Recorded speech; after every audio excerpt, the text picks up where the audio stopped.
closing, opening dan closing ini satu orang saja gitu ya. Kemudian nanti ada pada saat itu nanti ada interviewnya, ya interview tadi berdasarkan checklistnya. Nah, interview itu semua orang, semua peserta. Nanti closingnya baru satu. Nah, kemudian baru terakhir ada 5. Maaf sekali lagi, satu lagi adalah biasanya kalau ada temuan ketidaksesuaian, gimana kita mencari root cause-nya, gitu ya. 5 hal itu nanti kita coba workshopkan, gitu ya. Sekarang teorinya dulu, gitu ya. Oke, setelah menyusun checklist, ya ini nanti kalau ada pertanyaan langsung dipotong saja, nggak apa-apa ya, silakan. Jangan sungkan gitu ya, Pak mau tanya, nanti saya berhenti, gitu ya. Oke, kemudian menyusun checklist daftar periksa audit tadi ya. Nah, setelah itu juga kita siapkan formulir ketidaksesuaian dan permintaan perbaikan, dalam hal ini permintaan tindakan korektif gitu ya. Atau dan juga formulir laporan audit internal. Nah, nanti ini ada laporannya seperti apa ya tergantung perusahaan. Ada yang lengkap sekali gitu ya. Ada juga yang memang hanya temuan-temuan ketidaksesuaiannya gitu ya. Nah, ini ketika perencanaan tentu harus berdekatan berbasis resiko. Jangan terlalu lama di HR atau di administrasi. Mungkin lebih banyak di analisis gitu ya.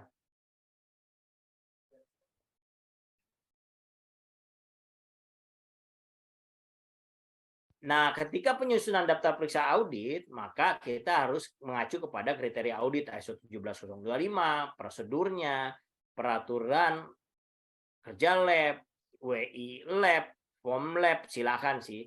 Auditor harus paham terkait dengan kriteria yang akan kita audit. Makanya tadi di awal saya juga sudah tanyakan bahwa teman-teman diminta untuk mempersiapkan diri ketika audit internal harus sudah dulu pelatihan terkait dengan pemahaman ISO 17025. Kemudian checklist daftar periksa bertujuan untuk memandu dalam mendapatkan bukti-bukti audit. Jadi memang ini hanya saran. Jadi tidak ada standarnya ya, dinyatakan baru harus ada checklistnya. Tidak. Tapi standarnya adalah bahwa semua elemen, semua klausel sudah semua pasal sudah diaudit. Intinya itu. Ya. Nah, ini makanya saran-saran sebaiknya format checklist dibakukan. Ada kelemahan dan ada keuntungan menggunakan checklist. Kalau pakai checklist kita terpaku. Padahal ada yang ingin kita tanyakan di luar itu, gitu misalnya ya. Ya itu biasanya disiasati di paling bawah dikasih kolom lagi kosong beberapa poin untuk bisa pengembangan auditor untuk melakukan pertanyaan di luar checklist gitu ya. Dan dibuat oleh setiap auditor. Jadi memang pertanyaan ini memang makanya biasanya ada beberapa lab juga yang blank kosong. Tapi kalau udah blank kosong ini berarti kan audit betul-betul sudah sangat paham. Biasanya kalau untuk pas awal sertifikasi atau akreditasi biasanya agak cukup berat. Biasanya harus dibuatkan checklistnya saja, gitu ya, biar menjadi panduan. Nah, jadi tidak ada yang kelupaan untuk ditanyakan di poin ini, di klausel ini, gitu ya. Kenapa hal itu dikosongkan? Karena nanti bahasanya menjadi kalimat yang memang khas setiap auditor, gitu ya. Oh, auditor ini pasti nanyanya begini nih, gitu ya. Itu juga bisa menjadi ciri khas masing-masing auditor. Nah, ini kan kenapa sih butuh checklist untuk mengingat gitu ya, untuk poin-poin penting, untuk kedalaman dan kontinuitas audit gitu ya, membantu di dalam waktu gitu ya, manajemen waktu gitu ya. Kemudian memudahkan juga untuk kita bikin audit notes-nya gitu. Oh, ini sudah ditanyakan formulirnya. Jadi poinnya lebih sedikit untuk menuliskan gitu ya. Kemudian checklist sendiri itu adalah juga merupakan bagian dari audit report. Jadi checklist itu sudah membantu bahwa audit reportnya dengan checklist itu adalah audit report. Ya. Kalau bisa tidak hanya tick saja nanti ya, ketika audit reportnya kita juga tuliskan apa yang kita sudah audit di sana gitu ya. Nanti kita lihat ya. Cara membuat daftar periksa gitu ya. Baca dan pahami kriteria standar 17025-nya, prosedurnya. Kemudian rubah kalimat gitu ya menjadi kalimat pertanyaan atau kalimat perintah atau kalimat tanya atau pernyataan gitu ya. Silakan. Ya, itu kan masing-masing punya ciri khas. Ada juga yang misalnya akan tanyakan terkait pengendalian dokumen, akan ditanyakan terkait dengan bagaimana prosedur ketidakpastian pengukuran, gitu ya, misalnya ya. Boleh atau ada yang lengkap. Pertama, tanyakan prosedur ketidakpastian pengukuran. Yang kedua, bagaimana cara mengidentifikasi ketidakpastian pengukuran. Nah, kan itu bisa saja. Ketiga, misalnya bagaimana penetapan ketidakpastian pengukuran itu kapan akan dimasukkan ke dalam laporan atau tidak. Nah, itu juga menjadi bagian dari checklist gitu ya. Kemudian membuat daftar periksanya, membuat soal ujian sama saja gitu ya. Daftar periksa itu sama dengan kayak buat soal ujian gitu ya. Tapi ujiannya nanti adalah ujian wawancara, interview gitu ya. Ya contoh kalimat bisa how, what, where, when, who, itu bebas nanti ya. Memang paling bagus nanti juga ketika bikin kalimat juga nanti di dalam teknik wawancara yang terbaik pertama kali ditanyakan itu jangan close question ya. Close question itu pertanyaannya tertutup. Apakah Anda memiliki? Jangan. Pertanyaan jadi tidak menggugah gitu ya. Pertanyaan pertama ketika audit bisa boleh ditunjukkan atau bisa ditunjukkan terkait atau bisa dijelaskan terkait dengan ketidakpastian prosedur ketidakpastian pengukuran di sini atau di lab ini terkait dengan pengujian ini gitu ya. Nah, misalnya ini kalimat dalam kriteria standar 17 kan kegiatan lab harus dilakukan tidak memihak dan terstruktur dan dikelola untuk menjaga ketidakberpihakan. Ya, berarti kan poinnya kan tidak memihak, terstruktur dan dikelola, gitu ya. Nah, cari kuncinya, periksa apakah lab dilakukan tidak memihak. Apa bukti bahwa lab tidak memihak? Bagaimana lab dikelola menjaga ketidakberpihakan? Nah, ini bisa menjadi pertanyaan. Apakah personal lab paham tugasnya agar tidak memihak? Bagaimana personal lab bisa paham tugasnya terhadap ketidakberpihakan, gitu ya. Siapa yang menjaga agar personal lab tidak memihak, gitu ya. Apa bukti dokumen personal lab tidak memihak? Nah, ini banyak sekali daftar pertanyaan, gitu ya. Oke.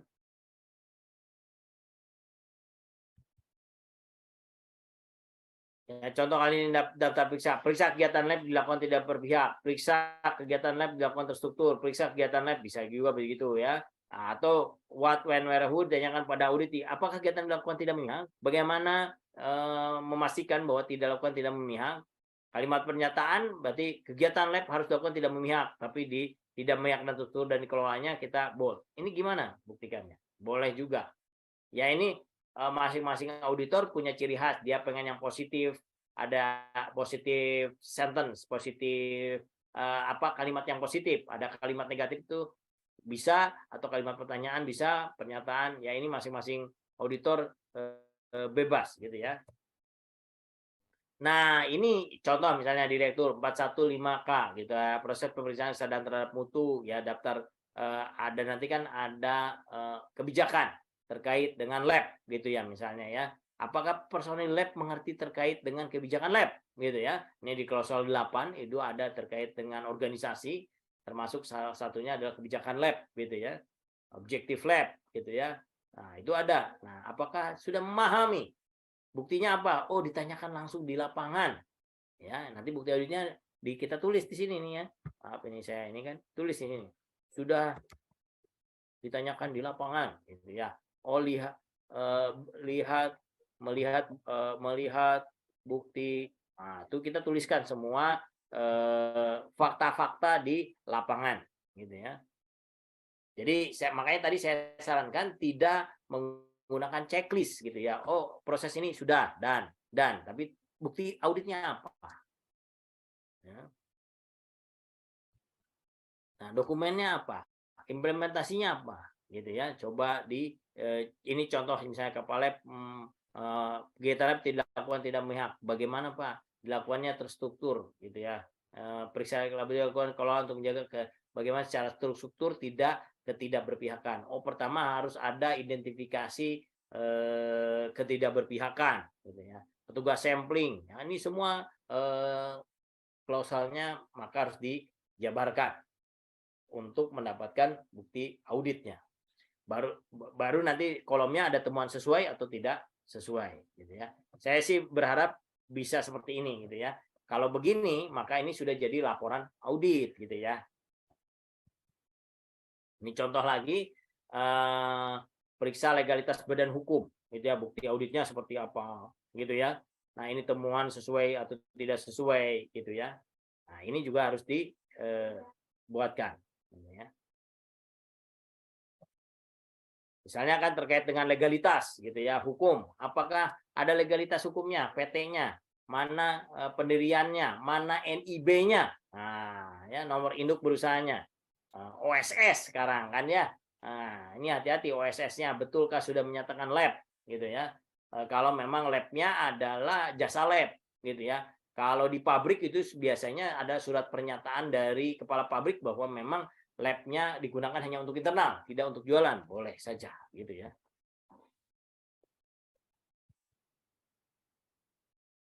Nah, ini barangkali ada pertanyaan dulu terkait dengan persyaratan ISO 17025. Sudah paham semua? Rekan-rekan semua?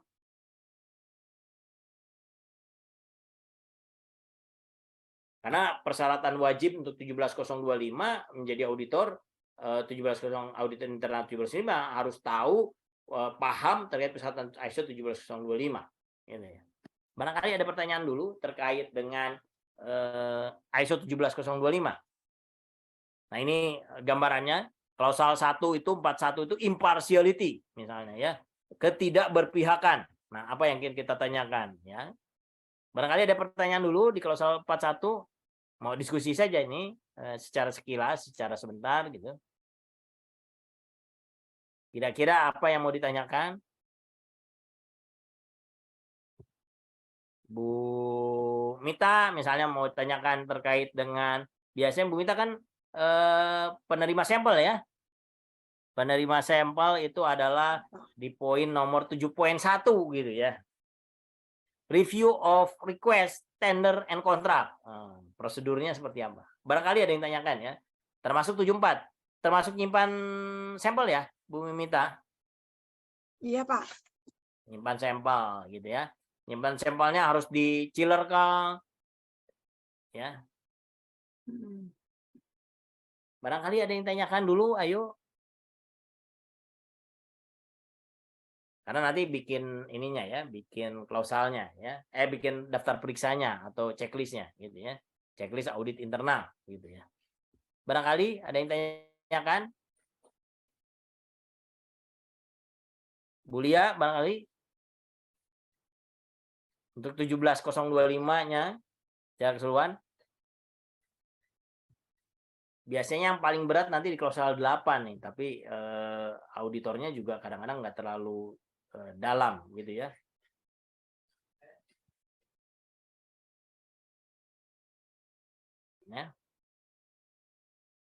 Ya 85 ya, action to address risk and opportunities. Ya.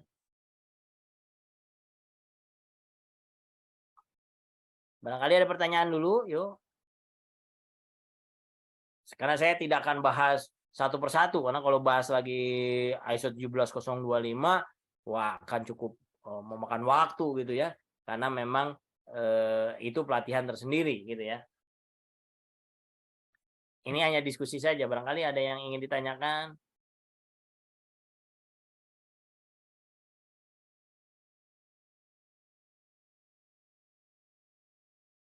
17025-nya ada yang ditanyakan? Lanjut, Pak. Lanjut ya. Oke, saya ingin tanyakan aja berarti ya. Terkait dengan kontrol dokumen, control of data. Nah, ini seperti apa di GEL? Kalau untuk dokumennya ada personel sendiri, Pak. Oh, ada pengendali perizinan. dokumen ya. Oh, ini Kalau control of untuk data ya. Data maksudnya kan data masukin ke data. laptop gitu ya. Ke komputer, Oh, itu analis masing-masing, Pak. analis masing-masing. Pakai Nah, kontrol pengendaliannya seperti apa nih? pakai Apakah di password, Pak. password Password per 3 bulan atau per ya 3 biasa bulan 3 diganti bulan begitu? diganti, ya. Ya.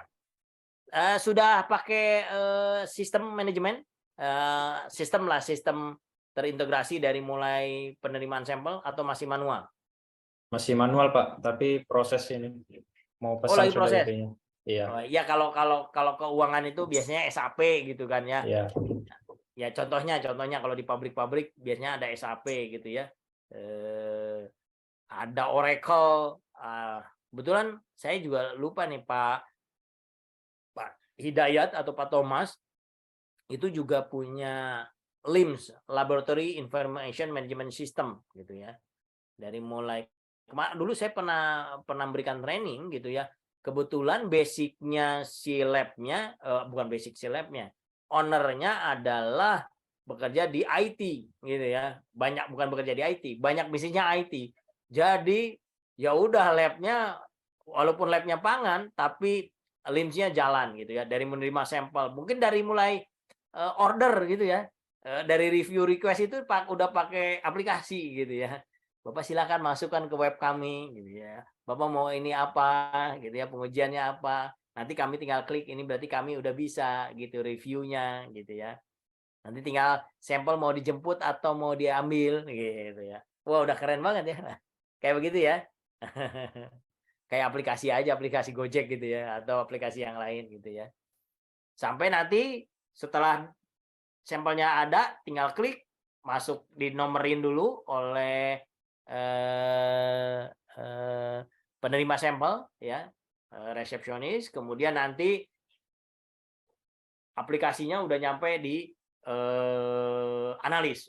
Oh, ujinya logam berat. Oh, ujinya mikrobiologi E. coli gitu ya misalnya. Oh, ujinya TDS ya. COD BOD gitu ya. Ya tinggal lihat aplikasi di situ, wah hari ini keluar ini deadline-nya sekian, oh saya harus kerjakannya kapan gitu ya. Nah ini kan biasa nomor antrian nanti, wah ini harus segera dikerjakan gitu ya.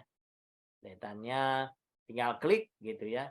Wah udah luar biasa nih kalau ada LIMS ya. Kalau terkait dengan pemastian hasil yang internal dilakukannya apa saja? Biasanya Pak Nahwan nih. Yang lain bingung. Mungkin Mbak Ani bisa bantu. Oh, Bu Ani. Ya. Bu Ani barangkali 77 ya, pemastian hasil. Jaminan hasil gitu ya. Tapi secara internal. Kalau eksternal kan kita melakukan proficiency test ya. Betul nggak Bu Ani? Iya, Pak. Iya, Pak. Nah, kalau yang internal apa yang dilakukan? Kalau yang eksternal biasanya Pak, melakukan pengujian duplo per batch sampel. Oke, duplo per batch sampel. Oke, Iya. apalagi? Kayak menghitung EKP-nya juga, Pak. Ada pakai CRM? Iya, Pak. Oke. Ya, itu kan nah ini yang harus dijabarkan dan kita tanyakan ya. Misal ketika audit internal mana bukti terkait dengan pengerjaan menggunakan CRM atau terkait dengan presisi dan akurasi gitu ya. Betul, Bu Ani? Kita ngajarkan Iya, presisi akurasi juga? Iya, Pak. Oke. Berapa hasilnya presisinya dan berapa standarnya? Masuk nggak? Wah, saya maaf nanyanya agak detail. Ada yang bikin kontrol chat juga kah, Pak Nahwan?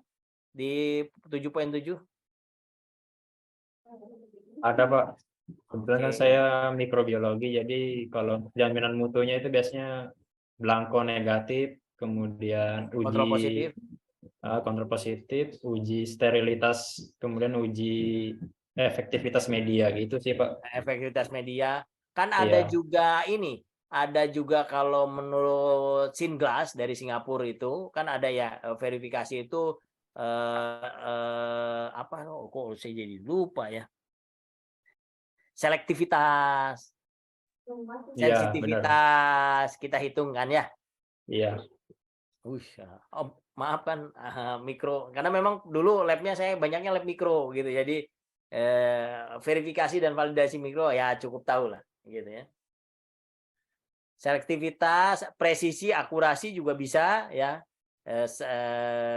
Tapi memang pakainya adalah yang bisa dihitung ya. Salmonella E. coli kan lebih ke arah ke selektivitas, ingat saya gitu ya, sama sensitivitas kita gitu ya. Taunya ini positif, taunya kita baca negatif, false negatif gitu ya. Ya kan ada iya false Pak. negatif, ya gitu Sering ya, betul ya. terjadi itu ya. Ada Benar. false negatif, ada false positif kan ya. Nah, ini juga ada dari Singlass itu dari Singapura, kannya Singapura lah ya gitu. Wih, ya udah, siap. Itu ya diskusi sedikit saja ini berkaitan dengan apa proses klausalnya. Barangkali ada lagi yang tanyakan? Kalau tidak, ya udah kita ini. Kalau mikrobiologi, wah ini ke mikro. Ketidakpastian pengukurannya sudah mulai dihitung, Pak Nawan? Belum pernah sih Pak kalau ketidakpastian. Belum. Masih Mikrobiologinya belangko. ada apa aja ya? Ada Ujinya Pak? E. coli, E. total coli. coli, kemudian fecal coli, tapi metodenya yang MPN Pak. Oh, MPN. Oke, Hmm. MPN. Kalau MPN ada angka kan, Iya, tapi angkanya berdasarkan itu. tabel. Tabel. Oke. Ada pakai TPC? PPC kadang-kadang Pak di air kolam, biasanya kolam renang. Oh, kolam renang. TPC total plate count ya, maksudnya ya. Iya, Nah, TPC itu bisa menghitung ketidakpastian pengukuran, itu ada ISO-nya. Nah, silakan. Sudah oh mulai iya. nih lab mikro itu sudah mulai menghitung ketidakpastian pengukuran gitu ya. Ya barangkali ya. Kalau pastinya sih lab kimia kan gitu ya. Iya. Kimianya ada logam berat, Bu Ani? Bu Ani analis juga kan ya? Iya, Ada Pak. logam berat? Ada AS atau ICP? Ada AAS. Wah, ya. Ngitung ketidakpastian pengukurannya sedap loh, Bu. Panjang banget itu cara menghitung ketidakpastian pengukuran AAS. Tapi sudah dibikinkan ya kali ya. Sudah dibikinkan dari awal yang dari mana? Kalimantan gitu ya. Tinggal contek aja gitu ya. Tinggal masukkan datanya yang dari Makassar gitu ya. Ya, termasuk hasil kalibrasinya, termasuk CRM itu berapa ataupun kan kita bikin kurva kan, di AS kan bikin kurva kan. Nah, pertama kita bikin ketidakpastian kurva, waduh, mantep deh pokoknya bikin ketidakpastian pengukuran dari AS. Padahal tersenyum, karena nggak pernah ngitung ketidakpastian pengukurannya. Mikro aman. Mikro tidak terlalu dikejar gitu ya. Tidak terlalu ditanyakan gitu ya pada saat audit dari akreditasikannya. Paling jadi hanya masukan saja. Itu sudah mulai menghitung ketidakpastian pengukuran untuk mikrobiologi. Memang tidak terlalu apa ya. Lebih ke arahnya memang ketidakpastiannya lebih ke arah kan pengulangan ya. Misalnya TPC kan kita duplo gitu ya misalnya ya kan Panawan ya, duplo TPC nilai yang pertama 5 kali 10 pangkat 2, yang kedua nilainya 3 kali 10 pangkat 2 gitu ya. Iya. Karena hasilnya jadi 4 kali 10 pangkat 2 gitu ya misalnya. Kan itu ada ketidakpastian pengukurannya di situ kan, karena pengulangan gitu ya, repeatability gitu. Ya, disitulah mulai dihitung ketidakpastian pengukuran.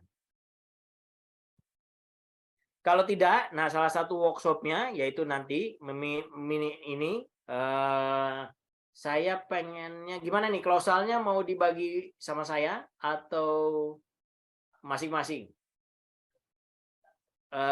Misalnya klausal 4, siapa yang berminat mau membuatkan daftar periksanya?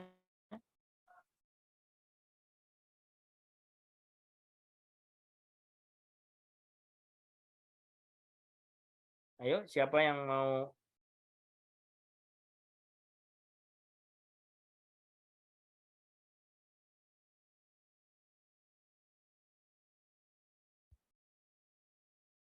Atau saya tunjuk gitu ya? Ya, Bulia saja ya, klausal 4 gitu ya. Oke. Daftar periksa apa dulu ini, Pak? Kalau boleh tahu. Bikin checklist berkaitan dengan di klausal 4 gitu. Ini kan klausal 4-nya ini nih, 41 impartiality dan confidentiality.